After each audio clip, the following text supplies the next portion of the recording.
नमस्ते, प्रणाम। ममता मौर्य के चैनल में सभी दर्शकों का स्वागत है। मेरी प्यारी प्यारी माताओं और बहनों को मैं दिल से प्रणाम करती हूँ। एक बहुत प्यारा कारवा गीत लेकर आई हूँ, प्लीज़ आप लोग ज़रूर सुनिएगा और शेयर कमेंट लाइक ज़रूर कीजिएगा।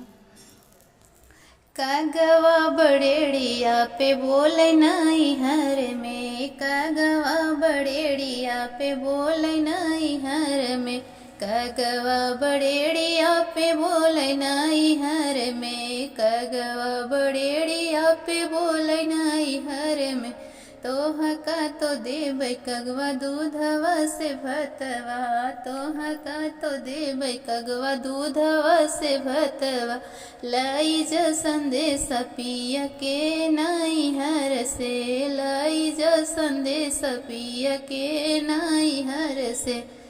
दूधवाय भतवा कगवा खाऊ न पावले, दूधवाय भतवा कगवा खाऊ न पावले।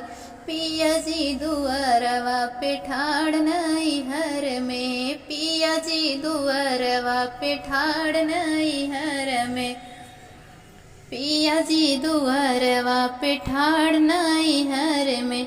मचिया जे बैठली मामी बढ़ाई तीन, मचिया जे बैठली मामी बढ़ाई ती।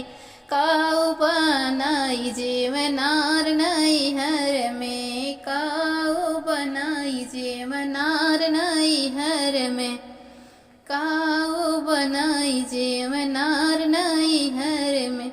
नीचवा डेहरिया के सड़ल बा गुजैया, नीचवा डेहरिया के सड़ल बा गुजैया। पीछवा चकवड़े के साग नाई हर में, पीछवा चकवड़े के साग नाई हर में। सार बहनोइया मिल जे वही बैठे, सार बहनोइया मिल जे वही बैठे। बड़ी बड़ी अखिया देखाव नाई हर में, बड़ी बड़ी अखिया देखाव नाई हर में। माई ने बाबूजी के लजिया न होते, माई ने बाबूजी की लजिया न होते। मारते बेलन मन के मार नाई हर में, मारते बेलन मन के मार नाई हर में, मारते बेलन मन के मार नाई हर में। आधी रतिया जे बीतहु न पावले, आधी न रतिया जे बीतहु न पावले। सैया जे कूद डड़वार नाई हर में, सैया मोर कूद डड़वार नाई हर में। केतना उपिया मोरे हाथवा जे जोड़बा, केतना उपिया मोरे हाथवा जे जोड़बा। बिना हो गमनवा के ना जाब नाई हर से, बिना हो गमनवा के न जाब नाई हर से।